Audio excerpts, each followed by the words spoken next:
As of last Friday, January the 15th, the Department of Homeland Security released updated information concerning the National Real ID Act.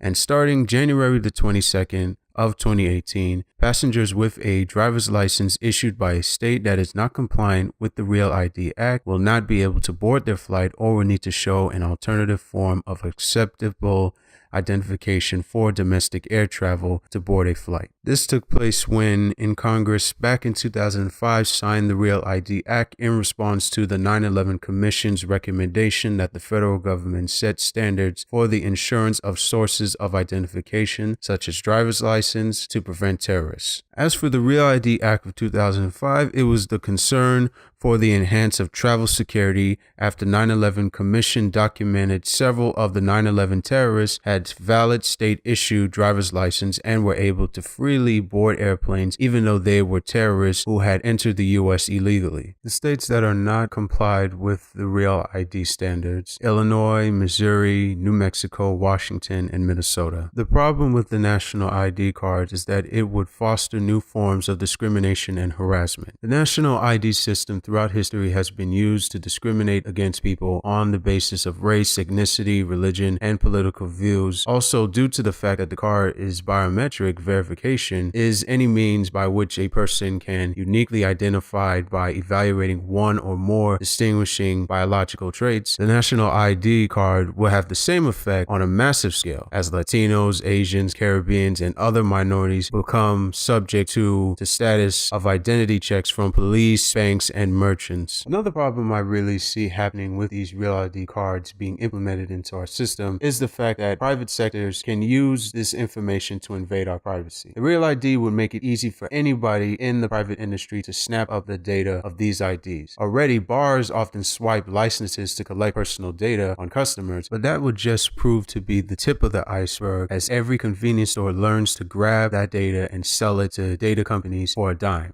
I mean, who knows what will come of it? My guess is they'll probably have a GPS chip in there so that they can measure everybody, every instant, no matter where they go. So to me, it violates the whole principles of privacy, the principles of the Constitution, the principles of the Republic, and to me it's a gross distortion of what we should be doing. It's part of an authoritarian society, and dictatorships have this, but not a republic. Next, we'll have the increased amounts of identity theft. The creation of a single interlinked database, as well as the requirements that each DMV store copies of a birth certificate and other documents presented to it, will create a non-stop shopping spree for identity thieves. And for last, the Real ID cards will not affect against terrorism. ID documents do not reveal anything about evil intent, and even if they did, determined terrorists will always be able to find a way to obtain fraudulent documents, either counterfeited or legal documents brought by corrupt officials. Because we had too many. What do you think? We were short. I'm sorry to interrupt. I would want to get your thoughts on this before I let you go. What do you think the government might do to us if we all had a national ID card? Well, they would monitor everything that we do. And surveillance, the lack of privacy, it's always for good purposes. Everything is for good, and they're going to get rid of illegal immigration. They're going to find the criminals, but they're also going to monitor every single person, every single thing they do. It's sort of this idea of why not have cameras every place on every street corner, because we'll catch the bad guy. Well, why don't they have cameras in our house in case there's child beating or wife beating?